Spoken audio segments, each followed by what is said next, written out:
السلام عليكم ورحمة الله وبركاته.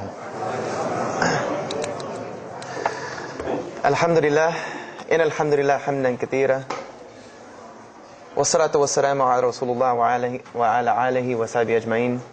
أشهد أن لا إله إلا الله وحده لا شريك له وأشهد أن محمدا عبده ورسوله وختام النبيين ورحمة للعالمين وداعيا إلى الله بإذنه وسراجا منيرا. أما بعد.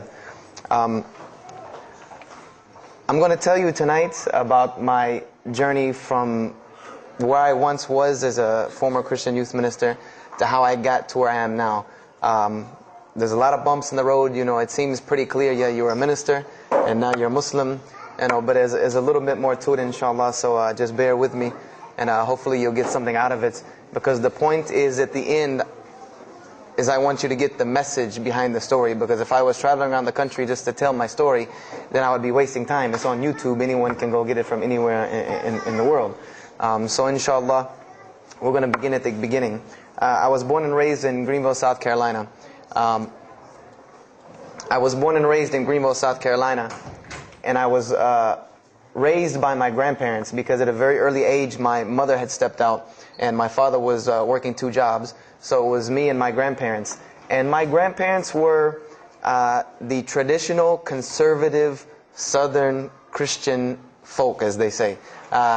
They were they were very, very conservative in their ideals and their ideologies, in their ways. You know, as you hear about, people being set in their ways, that was my grandparents. Like we did it this way, and this is the way you did it every single day, and that was it.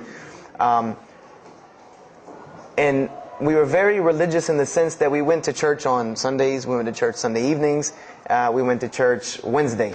And in Christianity, that's considered very religious. And it was not hard for us to go to church, and it was not difficult for my grandmother to drag me to church every Sunday, which as a kid is what they had to do, because the church was 2 houses down from our house.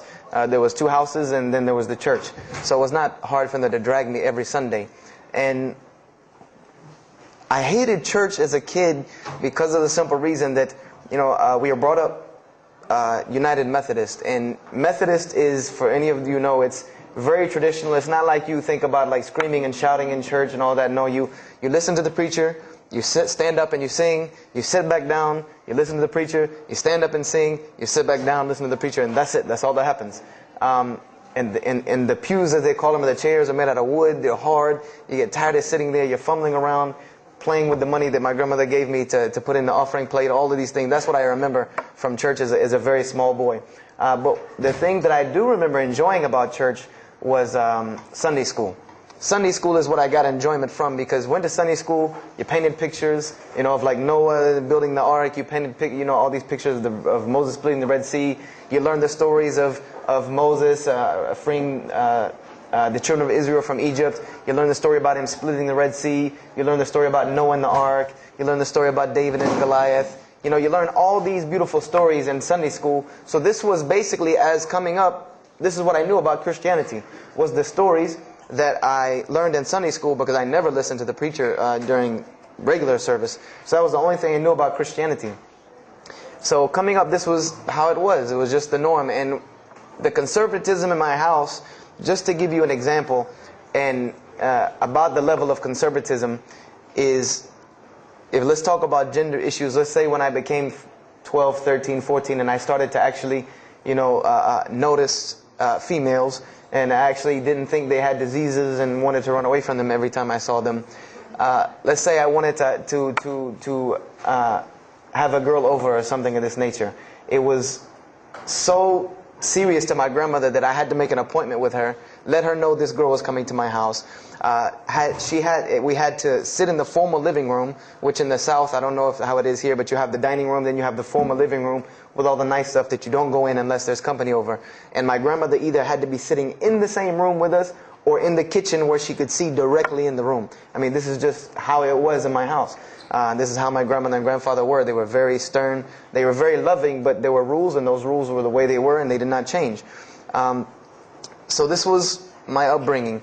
And I would say at about the age of 12, 13, 14, more along the age 13, 14, I started going to the Saturday evening youth services at my church that were for 12 and up. And the youth services were held in the gym, and they were totally different than church. At the youth services, you went, we played basketball, we played volleyball, we played dodgeball, we played every kind of sport, and we ate pizza and cake and candy, all the stuff kids like to do. And at the end, the youth minister, who happened to be my catty corner neighbor across the street. When I was 14, he was 17. He was the youth minister, so he would sit us down and give us a 30-minute lecture about Christianity, about something about God. He would give us a 30-minute sermon, and that's how the youth services were. And going to these youth services, I met some other people who went to other youth services. They invited me to Young Men for Christ and other things that were going on in South Carolina. And so I started to go to these different retreats and camping trips with them. And so that is when I would say that I started to become a Christian out of will. I became a Christian because I wanted to, not because it was something I was dragged to do. I started to actually want to be Christian. This is something I wanted to do. I made my own choice and my own decision to do it. So when I turned 15, I started going to high school. And when I was a freshman in high school, my best friend, who was the youth minister, was a senior in high school.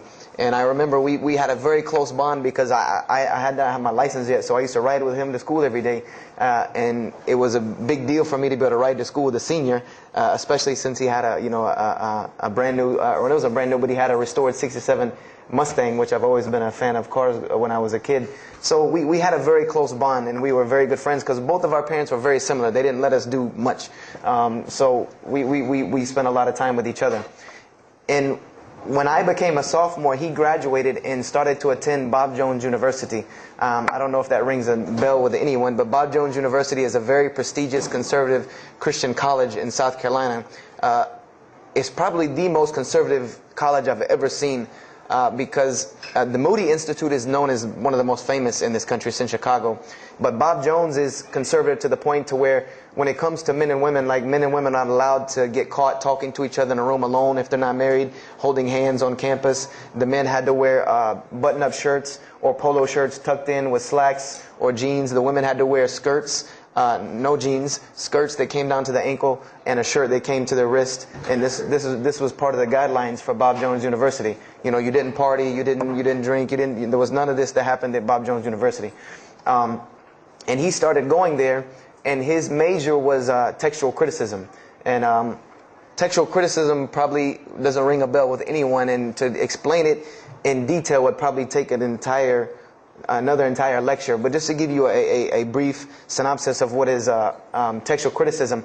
A textual critic takes the ancient manuscripts of the Bible, the pieces of parchment that were found all over the world, and he has to learn Hebrew, Greek, Aramaic, Latin, these languages that these parchments have been found in. And he has to take these scriptures and try to find out where they came from, why there are variations in the many different versions of the same parchment. Let's say you have Matthew chapter 1 from the Bible. There might be 5,000 different variant readings of Matthew chapter 1 in 6 languages. And so he has to be able to take all these and sift through them, try to find out why there's so many variations of the readings, and then determine which one is the original. And that's not as easy a task as it seems. You could figure, which whenever the oldest is probably more original, which is not the case since there are no originals. You might have one parchment that is the oldest parchment of the group, but it might be a copy of a copy of a copy of a copy of a copy of a copy laden with mistakes. And then you might have the newest parchment in the series that might be a once over copy from an original, or a twice over second copy from an original.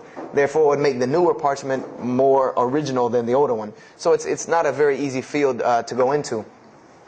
And he started studying textual criticism, and being that I was his best friend, I started studying textual criticism. Whenever he was, doing his homework or research papers, I was right there with him. Whenever he did a homework, he would always let me read it. Or when he finished his papers, he would give them to me.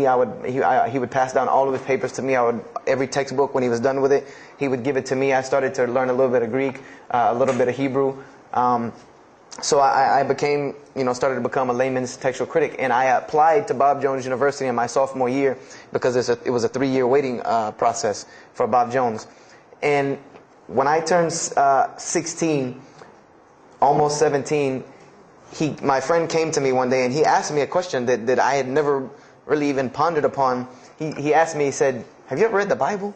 And I said, no, in church. I mean, yeah, we've all read the Bible in church. You know, your parents make you open it up and look at it. And at the Bible studies that I went to, Young Men for Christ, we did have Bible studies, and we'd read a few passages and talk for 2 hours about those few passages. But he's like, no, have you ever read it? You know, like you read a book beginning to end. I said, no, I don't know anybody that's read, nobody that I knew had ever read it, beginning Genesis 1:1 to the end. He said, but this is the inerrant Word of God, as we are taught. This is our instructions on earth. Why haven't we read it? You know, why have we not read this book? And I said, you know, that's a very good question. And he gave me a challenge. Well, it was basically a challenge for us both. He said, let us start with Genesis 1:1 and let's read the Bible and let's see what God says to us. Because this is the inerrant Word of God, inspired to men, for instructions for us. So let us see what God says to us. If God can talk to the preacher through this book, why can't He talk to me? I said, you're right. I said, that's very good. I had a lot of time on my hands. I wasn't really allowed to do much anyway after school. So I said, why not? Let's read the Bible. I was somewhat nerdy as a 14, 15-year-old, 16-year-old. So we started to read the Bible. And we decided to go from Genesis 1:1.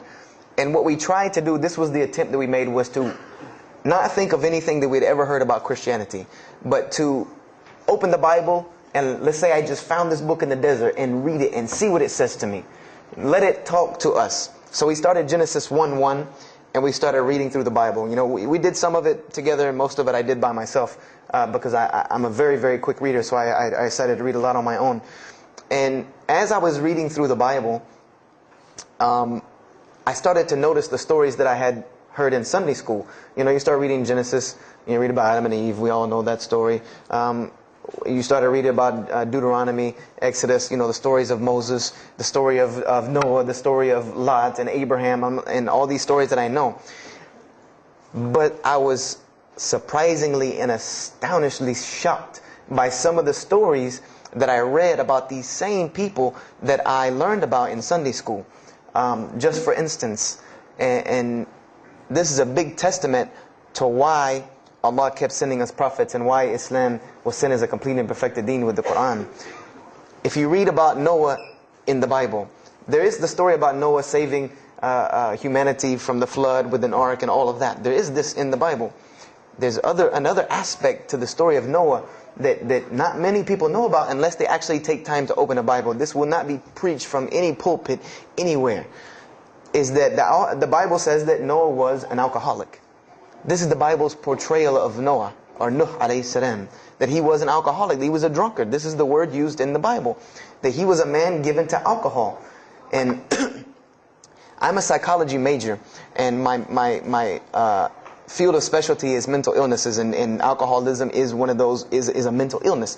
And I know from seeing alcoholism's effect on one of my close friends' parents, I know that someone who is truly addicted to alcohol, and if Noah lived for so long addicted to alcohol, he was seriously addicted to alcohol. It is hard for someone addicted to alcohol to hold down a 9-to-5 job working at McDonald's flipping hamburgers, much less construct an ark to save humanity from a flood that's never happened. So that stopped me for a moment in my tracks, and I said, Noah was an alcoholic, you know, and it bothered me for a minute because I said, you know, things started popping in my mind like, if Noah was a drunkard, how did he know God was talking to him? Because, you know, I've seen some people, they're alcoholics, you know, you were just asleep in my dog's food bowl the other night drooling, and now you're telling me you were talking to God last night. You know, you know, to rationally, that would not make sense to me. That's like, you know, an alcoholic on the street coming to you and tell you God's talking to him. You know, he has no, this would give this man no validity. This man has no validity with anyone. So I didn't pay it too much attention. It caught me, but I said, you know what? I'm going to keep going, because there's one thing that you don't do in Christianity, and I'll tell you what it is in a minute when I started doing it. Then I came across the story of Lot, or Lut alayhi salam. And we all know the story of Sodom and Gomorrah in these stories, but there's another very twisted story in the Bible about Lot and his daughters. There's a story of Lot and his daughters in the Bible that says his daughters got him drunk one night and seduced him and committed incest with him. A'udhu billah. This is the Bible. This is one of the Bible portrayals of the prophets of God. The person who saved his family from Sodom and Gomorrah. This is the story that is in the Bible.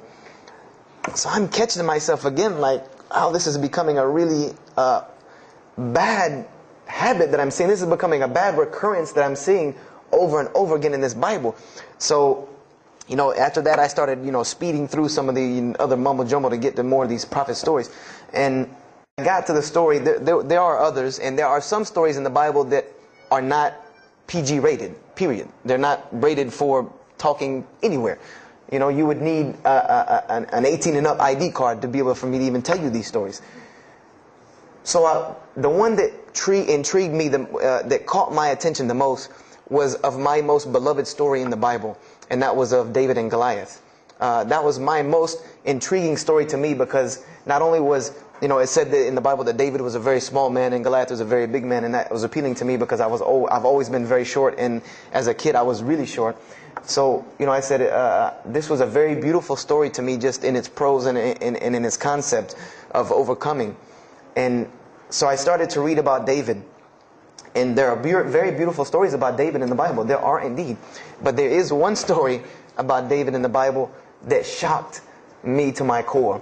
And it's a story about three people. There's three people in this drama: David, Bathsheba, and Uriah.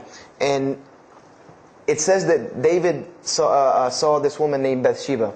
And she was one of the most beautiful women of her time. And she happened to be married to one of the commanders of his army named Uriah. But David on this day decided that he was not able to resist his temptation to be with this woman Bathsheba, so he did. And he committed adultery with her. And knowing that he did this, the way that he decided to cover it up was he sent a letter to the generals of his army saying that when the battle was fierce, for everyone to pull back and abandon Uriah, so that he would be killed, and when he dies, then he could have Bathsheba, no harm, no foul. So David went from being the slayer of Goliath, the hero from man, to an adulterer, a plotter, and a murderer. And so this is when I really caught myself and said, hold on now. Something's wrong here. Something's got to give. I said, because to me, God's prophets in my mind were people of example. People who I could follow as an example. Someone who was supposed to be the best of us, so that we could follow them and emulate them. And they're turning out to be worse than some of the people that you see on America's Most Wanted. David is somebody that, if I only knew this about him from the Bible, I see him coming down the street, I'm going the other way and calling 911, because he has to have a warrant out on him for something. This is what I'm thinking in my mind. This man is not an honorable man at all. He killed Goliath, yeah, but he killed this other guy named Uriah to be able to commit adultery with his wife. So I committed the cardinal sin in Christianity. I started asking questions. This is the one thing you do not do in Christianity, is you don't ask questions, especially not about issues like this. So I went to my pastor and I started asking questions. What's going on here? Pastor, there's a very bad recurring habit about these men in the Bible. What is the deal here? And I remember he told me the same thing that almost every pastor or every evangelist or anyone I talked to about this, same answer, almost like it was programmed. They would put their hand on my shoulder and say, Brother Joshua, don't let a little bit of knowledge wreck your faith, because you're not justified by knowledge, you're justified by faith. And they would quote me verses like, lean not on understanding, Paul's, we're justified by faith in Jesus Christ. They would quote this whole line of thing to me like it was already pre-programmed, that they programmed in pastor school that people are going to ask you questions and here's the answer. So I said to myself, I don't know, Pastor, this just seems kind of odd. He said, let me tell you something. What you're reading is the Old Testament referring to God's covenant with the children of Israel. And they were a different people, a very stubborn, crazy people. So why don't you move on to the New Testament? In the New Testament, you'll find the new covenant that we're under with Jesus Christ, and I promise you things will change and be better. I said, okay, perfect. So I went ahead and finished and got to Malachi and then started with the New Testament. So I opened the New Testament. I said, here we go. Let's start all over again. But there were a few things that I had learned from the Old Testament that I wanted to keep in mind when I started to read the New Testament. I learned, number one, that God was one in a unique sense. This is what I learned from the Old Testament, that God was one in a singular, unique sense. This is over and over and over and over very clearly in the Bible. God's nature is one. This is so clear through the Old Testament. And that He was very jealous about His worship. And every single time the children of Israel would turn to something else other than Him, He would punish them and restrict their lifestyle. This is something that I learned.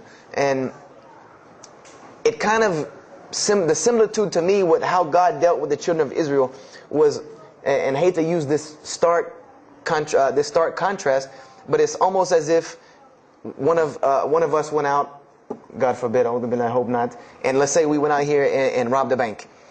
You rob a bank, you're going to jail for a long time. And every day when you wake up, do you think that jail is going to look like the Hilton at LAX? No, I doubt it. It's probably dark, cold, bad food, orange jumpsuits, not nice people, the whole 9 yards. And the reason why this is, and I know this now from studying psychology, is that this is supposed to be a stark reminder every single day when this person wakes up that you are in jail. This is supposed to remind them every single day you're in jail because you committed a crime. And we run this, not you. This is the message that is being portrayed to this person in jail. So when the children of Israel kept rebelling against God, He restricted their lifestyle. If you study Judaic law now, it is some of the most strict religious law you can find. All of the good things that we enjoy as Muslims, even when it comes to dietary laws, like the good parts of the meat that we are allowed to eat, they can't have these things. These are things that are restricted from them. Why? Because God, Allah, wanted to remind them every day that I am Allah. I am your God. You will worship me. I run this, not you. And I understood this from reading the Old Testament. This is a concept I had come across. So I started with the New Testament, Matthew, Mark, Luke, and John. And one other thing that I did when I started to read the Bible was, if you go to Barnes & Noble, let's say you go to Barnes & Noble and you take a book off the shelf. What is usually the first thing you look at? The title. Then the next thing, the author. You want to know the title and the author. What is the name of the book? Who wrote it? And if you do this test with every single book of the Bible, you get a title and no author. Author unknown. Or author is appears to be so-and-so. Or we derive that so-and-so possibly written this. Like let's just say for Exodus, they say Moses wrote Exodus. Which if you read some of Exodus, he couldn't have written all of Exodus because the last part of Exodus is Moses' death, burial, and Joshua taking over the children of Israel. And now, unless Moses was a sure indeed prophet that was able to write things after he died, then he did not write these things. And so when you go to Matthew, Mark, Luke, and John, I wanted to know Matthew who, Mark who, Luke who, John who, because it's called the Gospel according to Matthew. The bad thing is that no one knows. No one knows because no one penned their name down to these things. No Bible scholar in his right mind will tell you that we know for sure Matthew so-and-so wrote this, Mark so-and-so wrote this, Luke so-and-so wrote this, John so-and-so wrote this. It's factual information that we do not know who wrote these. So I was intrigued. I'm like, that doesn't, why would somebody write this book that's supposed to be passed down over generations and people are supposed to, this is the inspired word of God to guide mankind, and nobody decided to pin down who wrote it. But anyway, I started to read it, and I started to notice things about the teachings of Jesus Christ. And they were not what I had learned in church. When Jesus spoke, He spoke of the nature of God. And when He spoke of the nature of God, it was the same nature of God that I found in the Old Testament.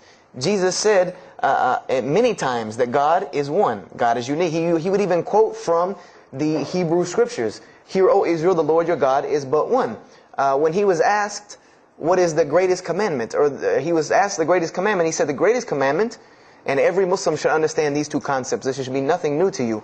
The greatest commandment is to love the Lord your God with all your heart, with all your might, with all your strength, and then to love your neighbor as you love yourself. He said the rest hang on these two, which we know in Islam we have rights of the Creator and rights of the creation.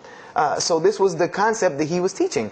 And he even said in 1 John 5:17, and this was more clear to me than anything else can be. This is life eternal, that they may know you, the only true God, and Jesus Christ, whom you have sent. And when you look at that in the Greek and the Aramaic, it is almost exactly to a T of La ilaha illallah Muhammad Rasulullah. Now that I know Arabic and have understood that, very same similar statements. Yes, indeed, there were some implicit statements about that you could implicitly, if you took them and separated them from everything else, you could maybe derive that Jesus was trying to claim some divinity or something for himself. But I also know from doing psychology, and I did a little bit of law too, that an implicit statement cannot override an explicit statement. An explicit statement always takes precedence. So if Jesus said God is one, and he allegorically may have alluded to God being more than one, then the clear statement overrides that each and every single time. So this is what I found through the New Testament. And I also found that Jesus taught salvation. But his salvation that he taught was obeying God and following the commandments. This was his mode of salvation. One man asked him, "Good master, tell me how I can inherit the eternal life." He said, "Follow the commandments." Follow the commandments. He even, in Matthew, was so sincere about it. He said, "Whosoever shall follow the least of these commandments and teach men to do so shall be called the greatest in the kingdom of heaven. But whosoever shall break the least of these commandments and teach men to do so shall be called the least in the kingdom of heaven." So this I understood very clearly, that Jesus taught the same nature of God that was in the Old Testament. He taught that the salvation lied in worshiping God and following the commandments. This I understood. Matthew, Mark, Luke, and John were very clear about this. You know, there were other things, the only begotten Son, you know, but these things were not in red letter, so I did not give them as much weight as what I did to the actual words that Jesus Christ was saying out of his own mouth. So I read Matthew, Mark, Luke, and John. All of it was saying the same to me. I said, and I was thinking to myself, this is not what I was taught about Christianity. You know, you're taught that God is 1 in 3, 3 in 1. You know, 1, 1, 1 equals 3. You know, Father, Son, Holy Spirit. Jesus died on your cross to forgive your sin. You know, and there was another thing that I noticed from the Old Testament, and this is a beautiful lesson to Muslims, because you're asked this all the time, especially when it comes to dawah. And I never put 2 and 2 together until I learned Islam and then read the Bible one more time. Is I wanted to know why the Jews wanted to crucify Jesus so bad. Why so bad? They could have just mobbed him anywhere and killed him on the street. It's not like he had clans like the Arabs that would have come and backed him up. I said, why didn't they just kill him? You know, why were they so strict and sincere to tell Pontius Pilate, you got to kill him and you need to sanction it? We can't do it, but you need to sanction it to kill him. And now I understand it. Was that Jesus had a mission, and that mission was to share God with the world. And Paul even kind of tells on himself in his book of Galatians as to why Jesus was meant to be crucified, or the Jews wanted to crucify him. Paul said that the crucifixion is the stumbling block for the Jews. And he explained in Galatians that Jesus Christ, and this is how he tried to roundabout explain it, was cursed for us, to remove us from the curse of Allah by taking this curse upon us. For it is written, and he quoted the Old Testament, everything that hangeth on a tree is cursed. So I went back and studied the Old Testament and Judaic law, and I realized that people who were crucified, that was considered a curse upon them. You had to do something pretty serious to get crucifixion, because it was considered a curse from God. It was part of their law that when someone is crucified, that person is cursed. So wherever they buried these criminals, like in the graveyards in Israel, in Jerusalem, in Palestine, where they buried these criminals that were crucified, this was considered cursed ground. This was considered ground that you didn't go on, and you did nothing here, because these people are cursed by God. So I started to put 2 and 2 together. That it's not that they wanted to kill Jesus, because they could have just killed him. They wanted to disprove who he was. This was their point, was to disprove who this man was. He said he's the Messiah. They wanted to disprove it. And they knew, if you can crucify Jesus, he can't be the Messiah. He cannot be our Messiah if you can crucify him. And even if he is, if we can still force our crucifixion on him, then that'll detriment his message. So they understood this and knew this, and this is why they wanted to crucify him. And this is exactly why Allah saved him from it. Because everyone asks you, why did Allah save him from the crucifixion? Because you cannot crucify. That was part of his law that he came to fulfill, that he could not be cursed according to this law. He said, I have come to fulfill the law. To fulfill it. Therefore, he couldn't be cursed according to it. And this is why he went to the Garden of Gethsemane and asked God to remove this from him, because he knew how detrimental this was to his message of crucifixion. So I began to see all of these things. So I started to read. I got to the book of Acts and started to read the writings of Paul the Apostle. And things went from this to this. It went from one way to another way. It went completely flipped, turned around. The entire teachings went from obeying God, worshiping God, following the law, to worshiping Jesus Christ and abolishing the law completely. Paul even wrote to the Galatians, "Oh, you foolish Galatians, why are you still following this cursed law?" Jesus Christ came as a curse to remove us from the affliction of this curse. So I said to myself, but Jesus just said a few books before this that whosoever shall break the least of these commandments and teach men to do so shall be the least in the kingdom of heaven. And here you go, Paul preaching this gospel to abolish the law. So I even asked, what is going on here? So I started asking my pastor, and my pastor said, now you're getting into deep water. You know, now you're starting to question the New Testament. You really have some issues. You know, they even thought that I might be, you know, possessed and all kinds of things. So I had a very big conflict going on inside of me, and my friend took me to his textual critic teacher, his professor. And what this man told me probably wrecked my faith in Christianity. And I always say, I doubt he would be very happy me traveling around the world telling people that a Christian professor from Bob Jones University wrecked my faith in Christianity. But he did. Because what I asked him was, what happened to all these contradictions? You know, in the Old Testament there are many contradictions. If you study Hebrew language, you'll understand that when you read some of the Old Testament or the Torah, that there are some parts of the Torah that you can see is the most beautiful Arabic that you can see, the most beautiful Hebrew that you can see, just like when you read the Quran. It's very beautiful Hebrew.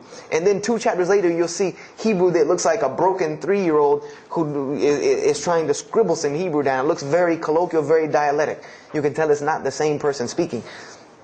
So I went and asked him about all this stuff I saw. And he told me, he said, what you have is a book written by men over centuries and centuries and eons and eons. And he says, and this book started as an original that was copied and copied and copied, and somebody added a mistake, and somebody came behind him and corrected that mistake and added 2 of his own. Someone came and copied it and skipped a line and added a line where it wasn't supposed to be. And then someone else came and copied it and took it to his country, and in order for it to fit well with the doctrine they were teaching, he would cross out a dot here or cross out a word here or change a word here so that it would fit with the theological ideas of this part of the world. And he said, and after all these years, you have a book now that is compiled from all of this, written by the hands of men that still have men's fingerprints left on it. And that's what you have. You have an imperfect book that is only perfected through faith. This is exactly what he told me, that this book is perfected through faith. You cannot perfect it textually. It's not a textually perfect book. Those who believe in it by faith. And so I said, here we go again with this faith thing. You know, I said, God gave me a brain for a reason. If he did not want me to use it, he would remove this reason and logic part of my brain out and replace it with more faith. So, you know, and I was of the opinion, you know, as the saying goes, my grandmother didn't raise a fool. I'm no fool. You know, I said, I can't believe in this. You know, I mean, this book I've been taught is the inerrant word of God, and you're just telling me that it's a book of errors that's only perfect through faith. That's like me taking a 1982 Datsun all beat up and say, if you believe, it can be a Mercedes. If you believe. You know, that would make no sense. You can't take a car to the car dealership and say that. No, if you really believe it, if you look at it right, it's a Mercedes. So I said, no, you know, this is a book full of errors. And God's religion is perfect. If God has a religion, it's perfect. If he has a book, it has to be perfect because he is perfect. So I left Christianity completely. And I decided that I was, I had learned some concepts from the Bible. God was one. You couldn't fool me with that. I had also concepted that there should be nobody standing between me and God, because He created me without permission from anyone. Therefore, I don't need to be taking permission from someone to go to Him. If I had to be forgiven for something, it should come from Him, because on the day of judgment, it's going to be me and Him alone. And I didn't know about God's prophets yet. I had my doubts and persuasions about that. So I decided to start searching other religions. I went back to Judaism. I studied Judaism. I found the same thing that Jesus taught about two spiritual Jews that leave the law, and Jews that were so caught up in the law that they left no room for spirituality. I studied Buddhism, Hinduism, Taoism, Confucianism, Wiccan, Bushido. Everything I could get my hands on, every type of ism or religion, I studied it. But there was one litmus test that I used for every religion. And whenever I met them, or the people or whatever about this religion, I would always ask them, do you have a book?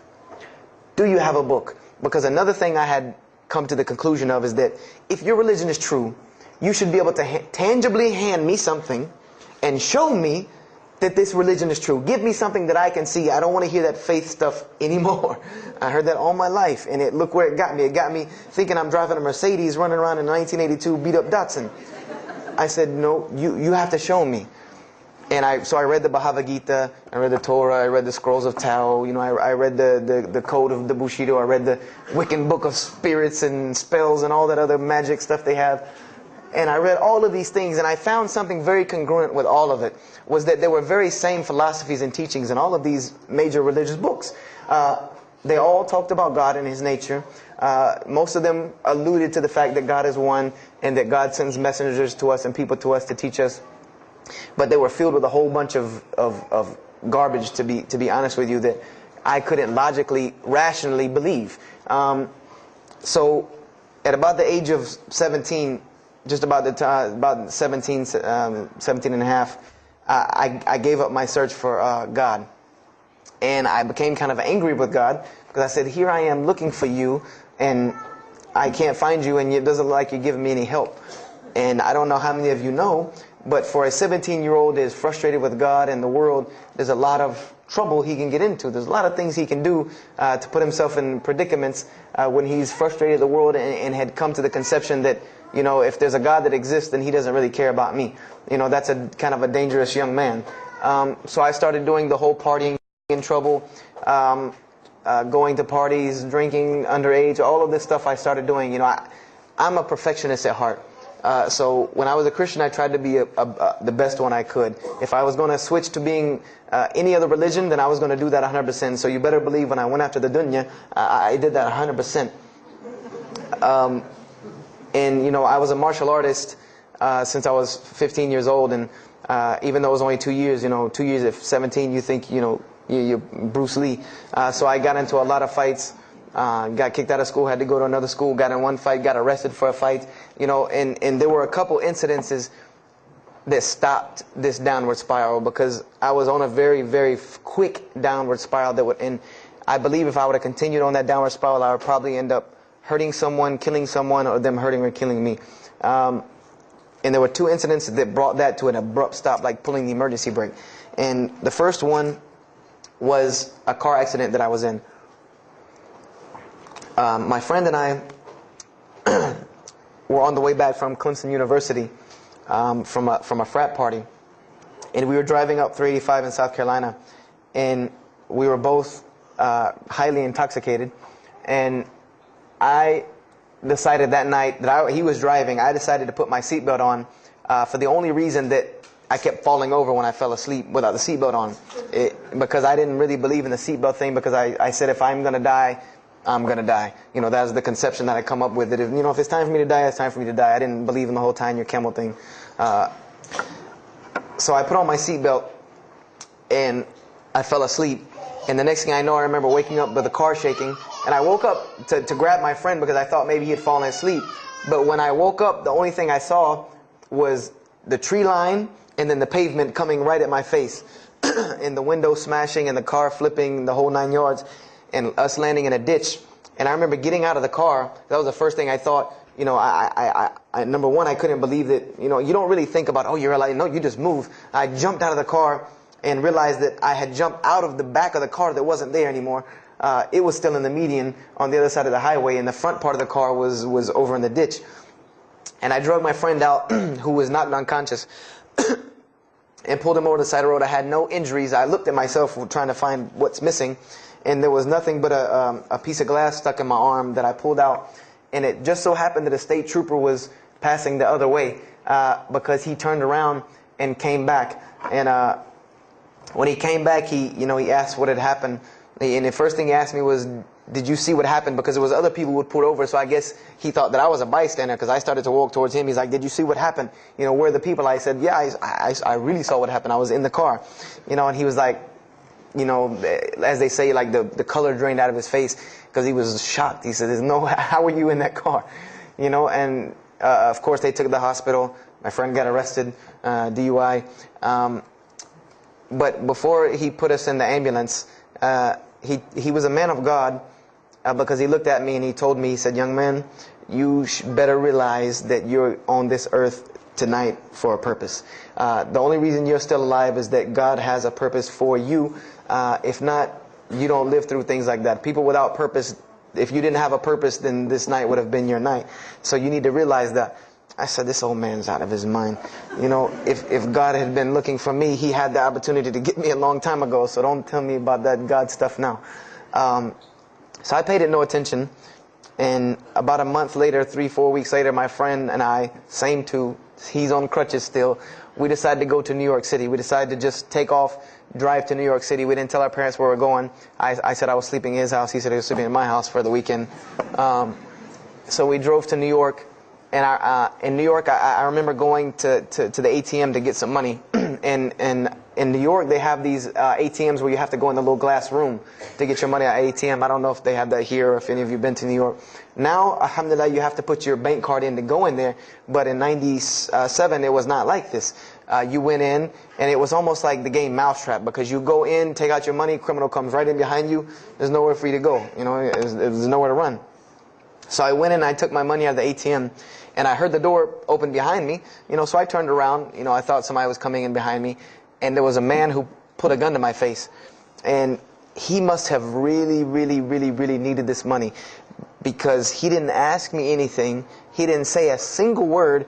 I just remember looking at the gun in my face and him pulling the trigger. And it was a revolver. And to this day, I'll never forget that image in my head of seeing that little spindle turn and hearing that very distinct click of a revolver. And it probably could have been like a 32 snub-nosed gun like this, but when it was in my face, it looked like one of those like cannons that you see on the movies. And I remember when he pulled the trigger, I didn't think anything. You don't think anything. It just blank. You just go into this like shock of blankness. And then a couple seconds later, thankfully I had been doing martial arts. That might have helped me overcome the fight or flight syndrome, because all I could think was, go! You know, like myself kicking myself, like, what are you doing? Go! So I bum rushed him. We went flying. He went flying. Money went flying. Gun went flying. And I took off and went to the hotel and didn't say anything to anybody. We went back to South Carolina the next day. And I didn't say anything because we weren't supposed to be in New York. My grandfather would have killed me.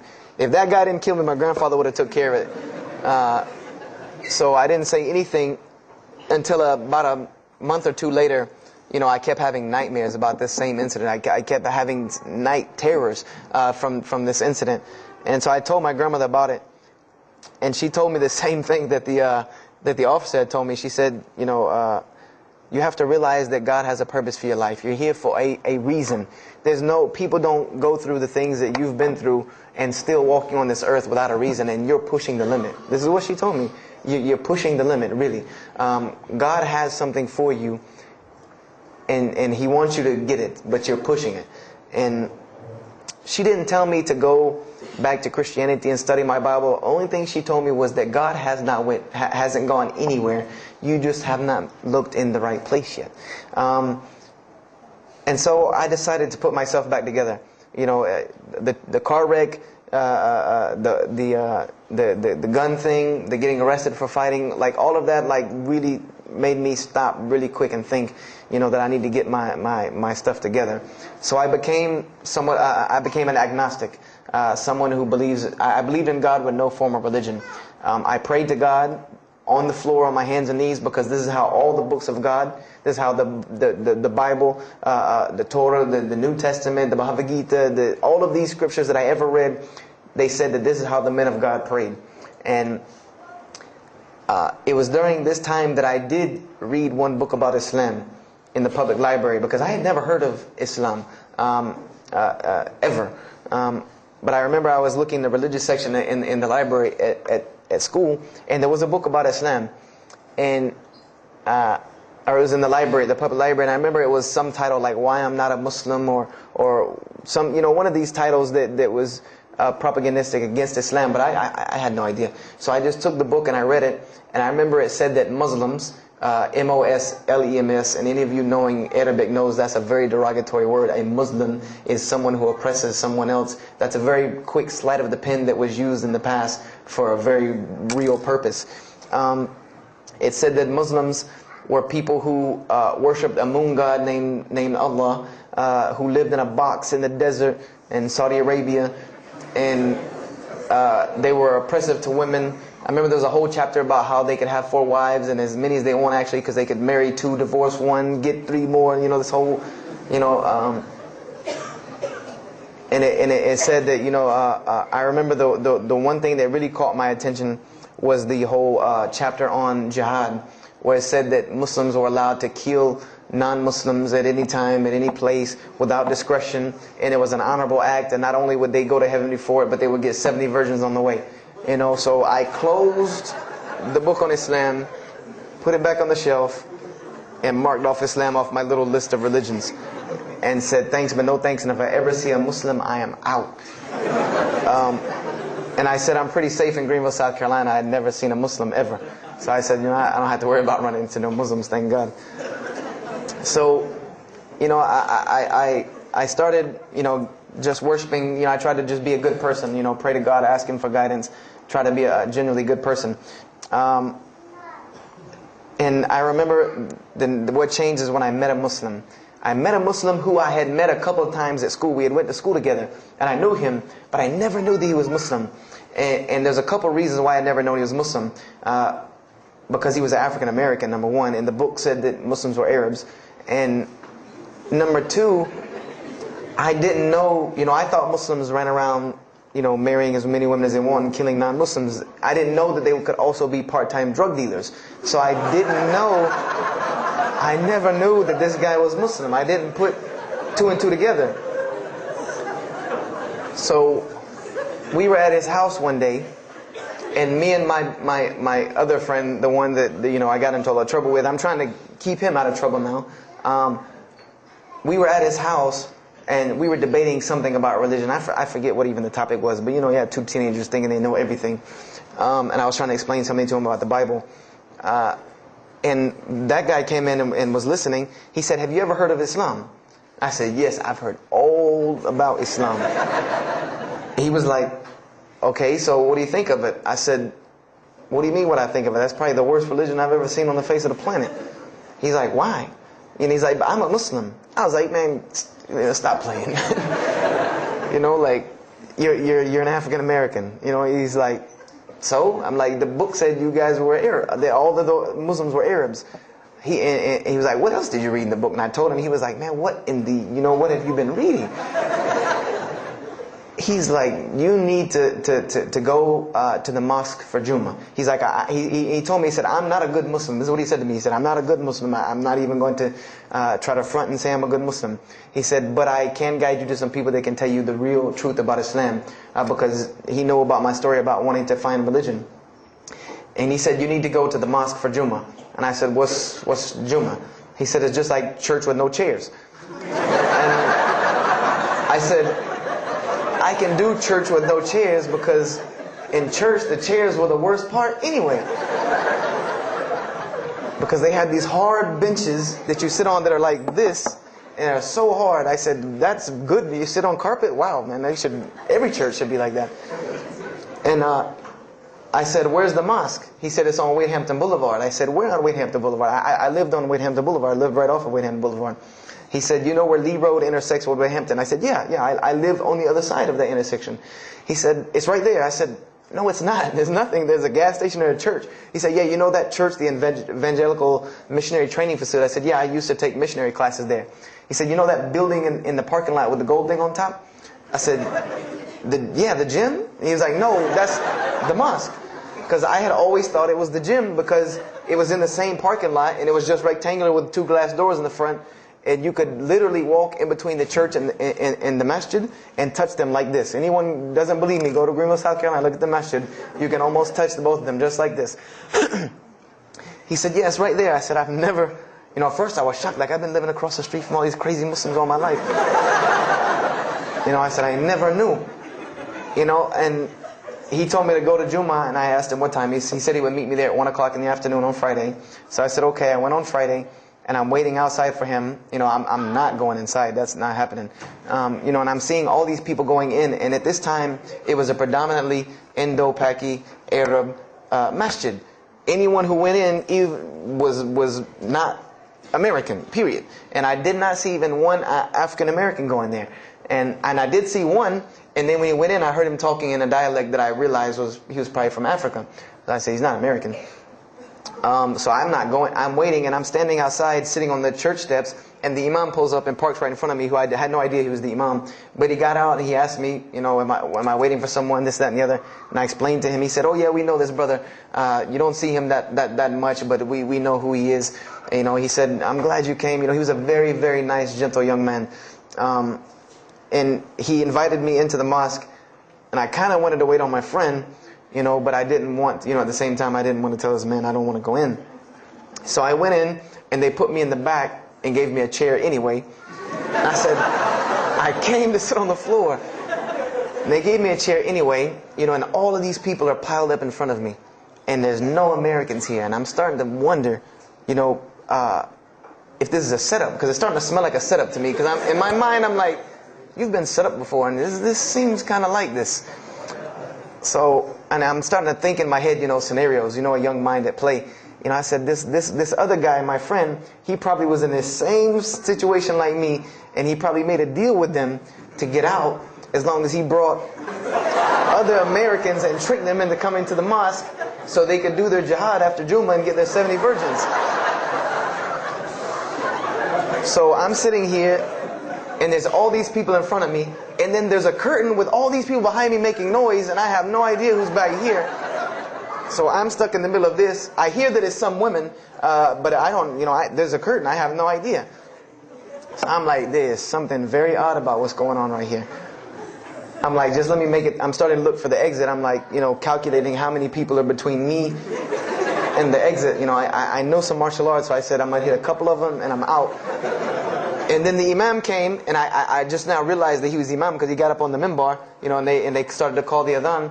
And, I said, okay, that man seemed nice. He seemed genuinely nice. So I felt a little more comfort.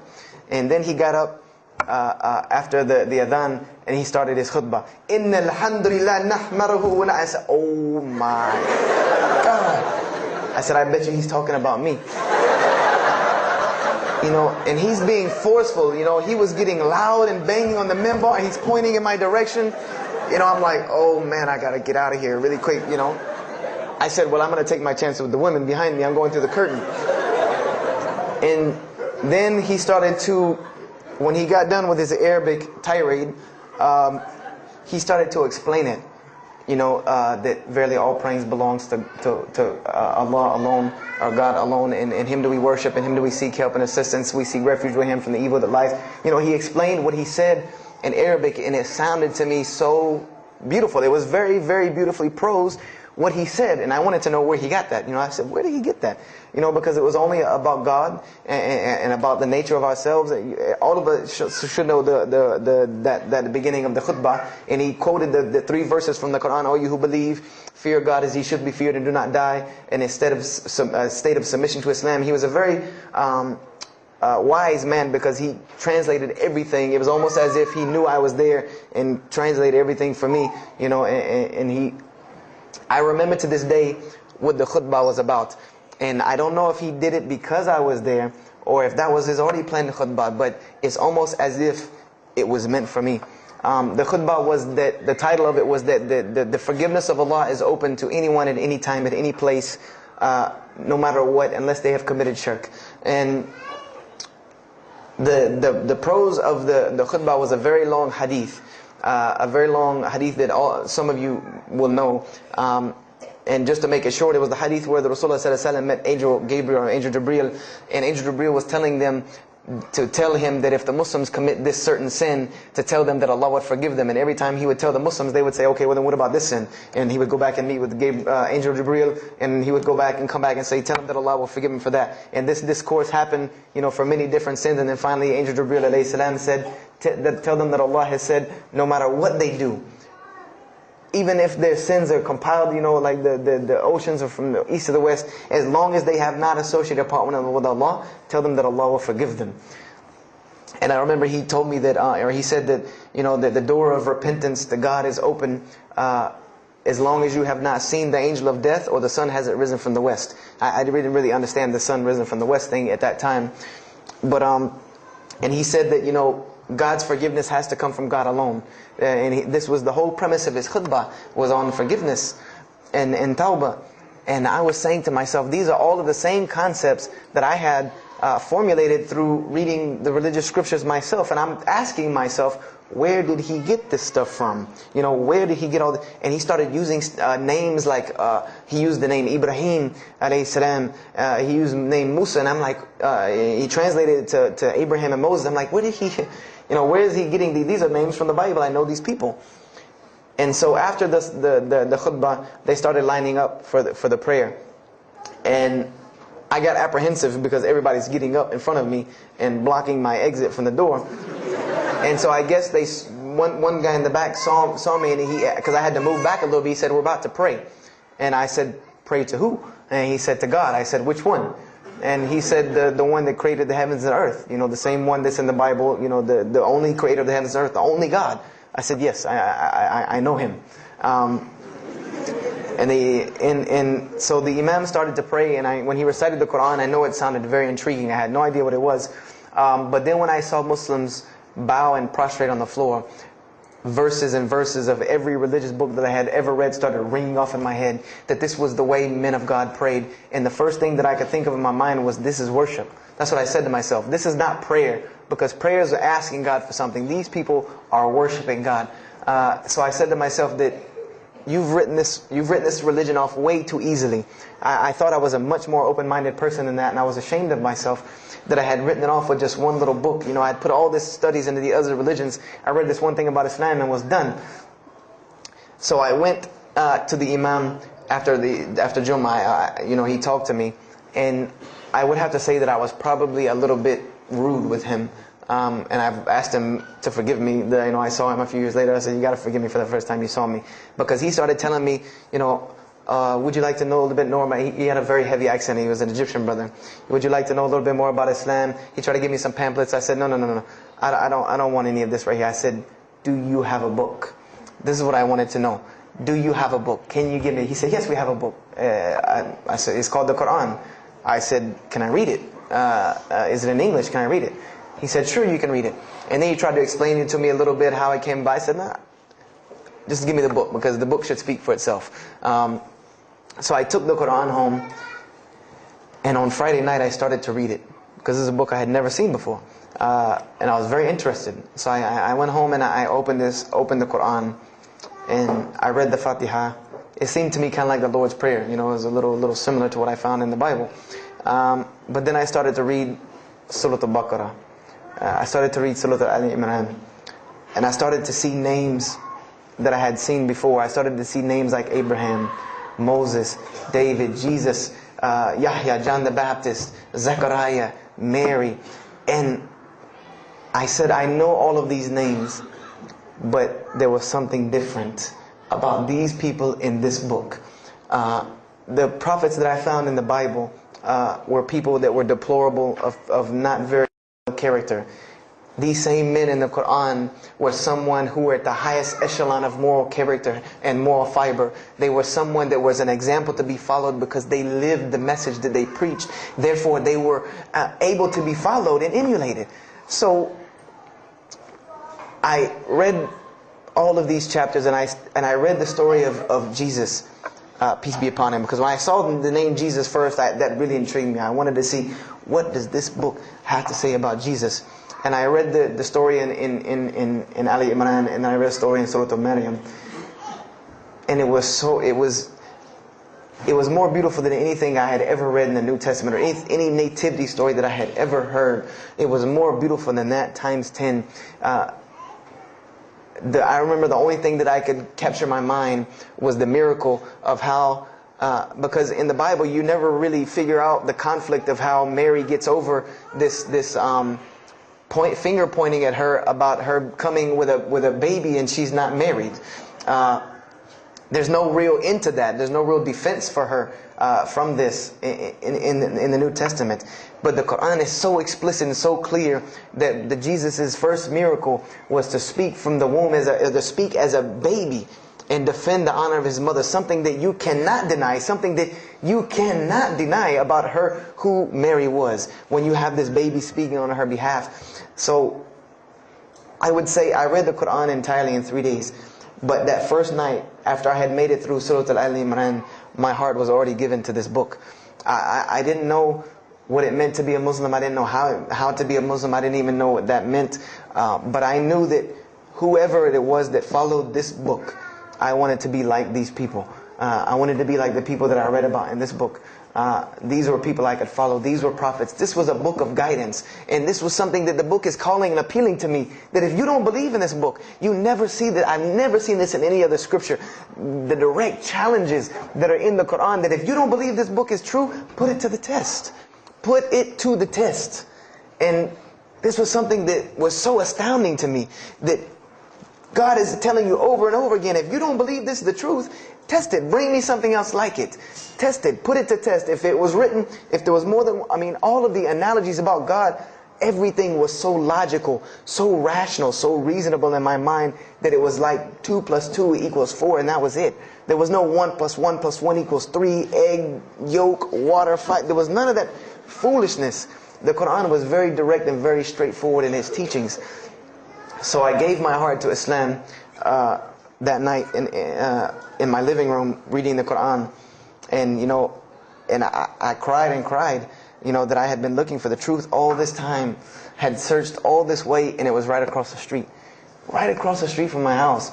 And so I went back on Monday to accept Islam and ask these Muslims where in the world they've been all this time.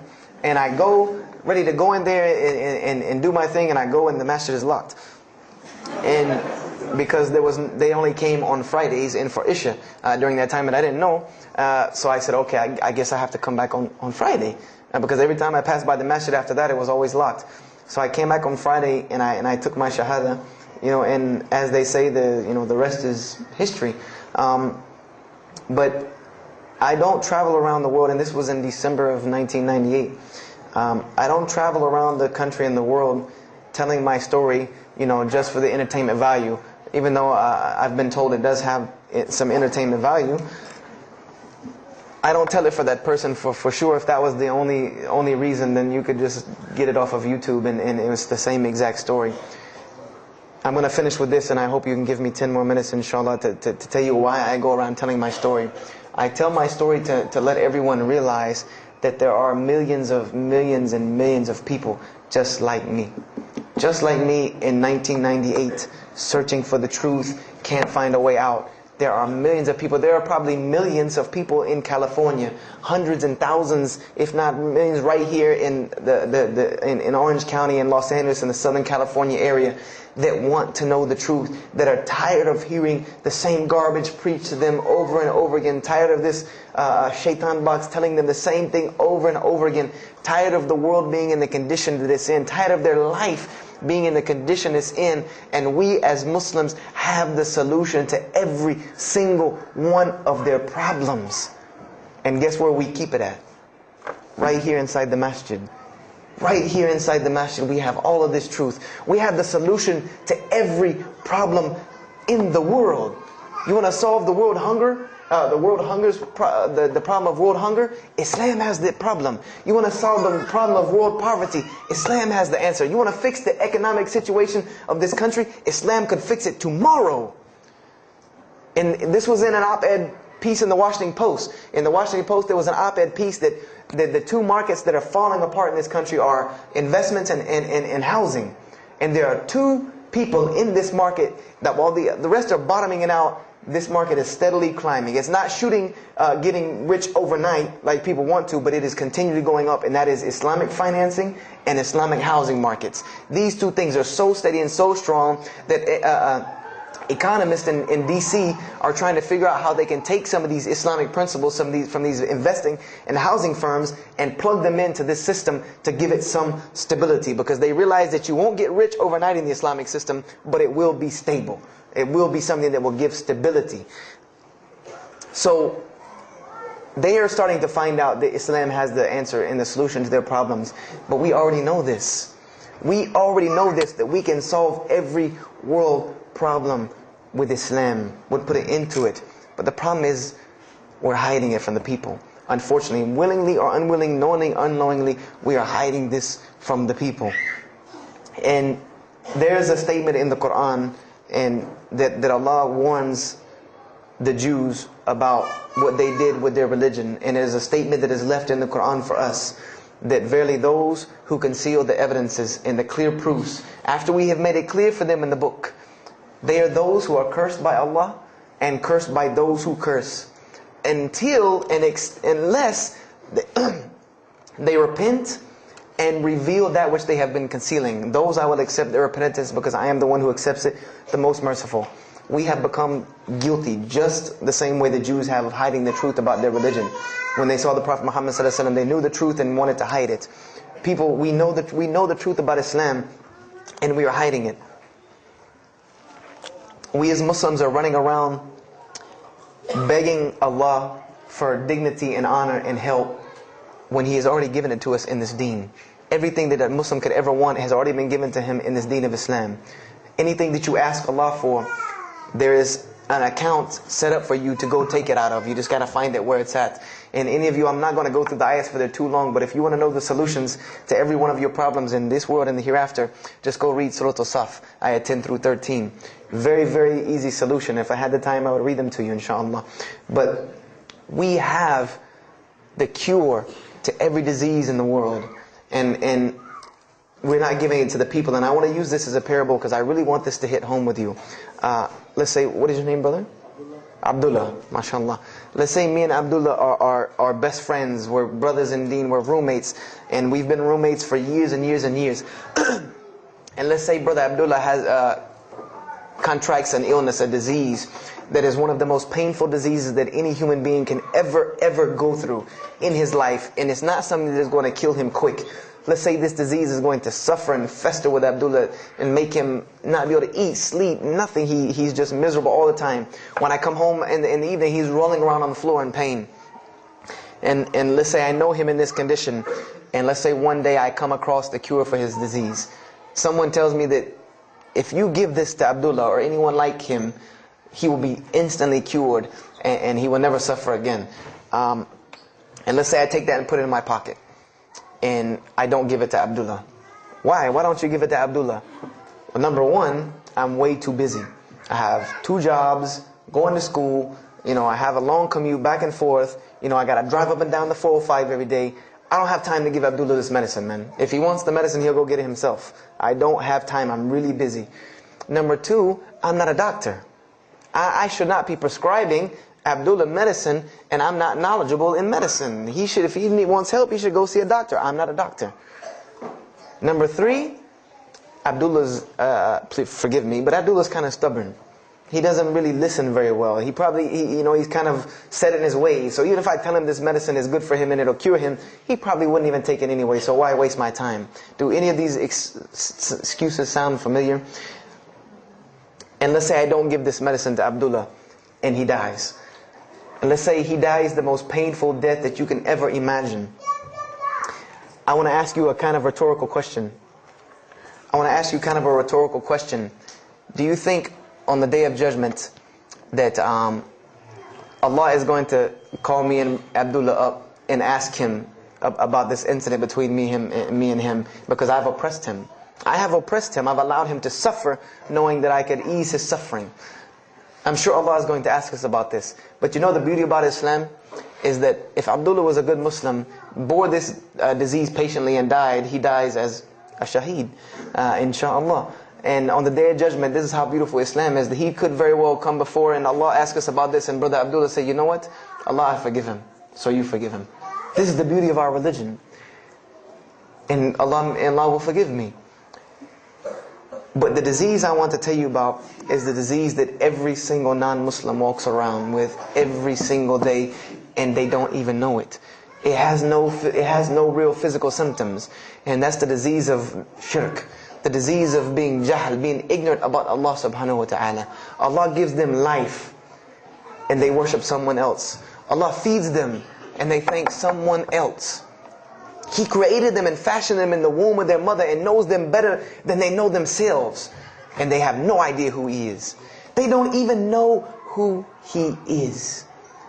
If that doesn't pain your heart to see a person in this condition, then for sure the hearts have become hardened. Because when I see non-Muslims, especially when I sit in places like airports, I see this disease. I see it on them. I see them walking around with it. And there's so many of them passing me, I think to myself, there's no way I could talk to all of them. There's nothing I can do. And this disease is something that not only is not going to show up as a physical symptom, and is going to leave them ignorant about Allah subhanahu wa ta'ala, but when the day they die, they will die the most physically painful death that anyone can ever suffer. The Rasulullah ﷺ said that when the angel of death comes to the disbeliever, it doesn't come kindly. He yanks the soul through the nose, and it's as if his flesh is torn from his bones. It's as if they take Brother Abdullah and turn him upside down and stuff him in a human paper shredder. This is the death that is waiting for those who do not know Allah subhanahu wa ta'ala. And you know the unfortunate thing? That while you've been sitting here listening to me, thousands of people have died. Thousands of people have lost their life not knowing Allah while I'm talking to you right now. People in this city have lost their life, and there's nothing we can do about them. They're gone. It's too late for them. We can't save them even if we want to. And that's a deplorable, deplorable, sad, sad fact that we can't save them. But there are many, many, many, many who we can save. And that all that takes is us taking this light of Islam we have and showing it to the world. There's a statement in the Bible, and I finish with this. Whether Jesus alayhi salam said this or not, doesn't matter, because this statement is one of the most profound statements that has been somewhat of a focus for me in my mission of da'wah. It is said that no one would bring a candle into his home and then place a bucket on top of it, because then no one would benefit from the light. No, if someone would bring a candle in their home, they would set it on the table in the middle of the room so that everyone could benefit from this light. And unfortunately, the Muslims of this generation, we are a bunch of candles with buckets on top of it. No one can see our light. No one can see the beauty of Islam in it. Believe me, if you don't see it, believe me, take it from someone who was once standing on the outside looking through the window at that light. It is one of the most beautiful things you can ever lay your eyes on. It is a treasure to be found of treasures. And everyone else can see this, and they will see this if we show it to them. If we allow Islam to be Islam. If we start becoming Muslims, meaning that the best form of da'wah that you can do to this world is very, very simple. It's not complex. It doesn't take a 10-hour workshop, even though some of the details do. But if you want to know the way, the best way to do da'wah is for Muslims to be Muslims.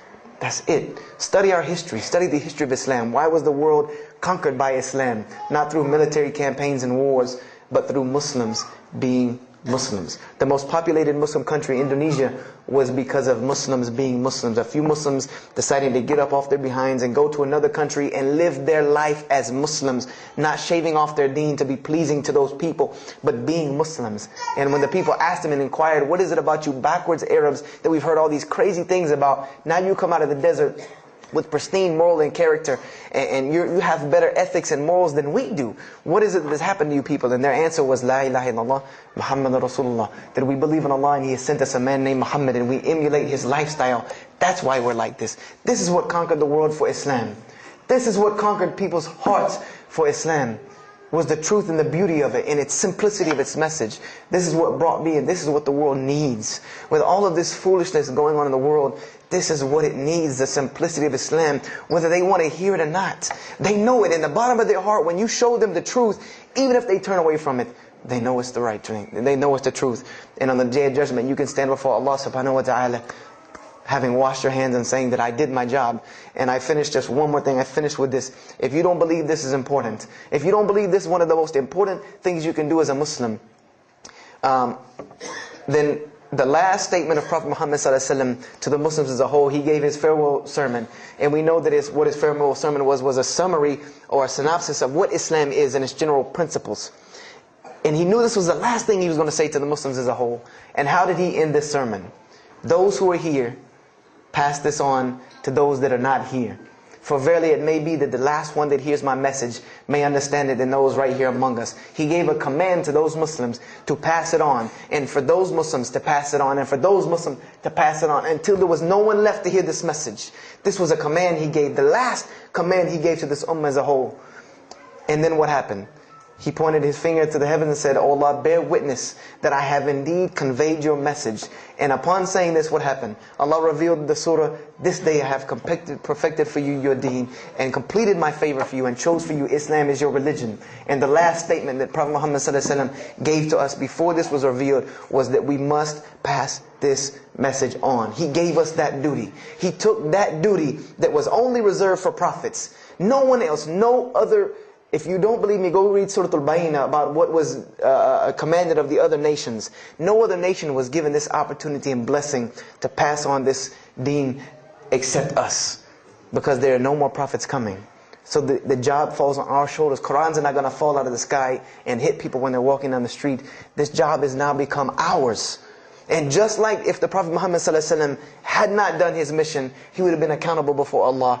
If we do not do our job of spreading this message of Islam, we will stand before Allah on the Day of Judgment.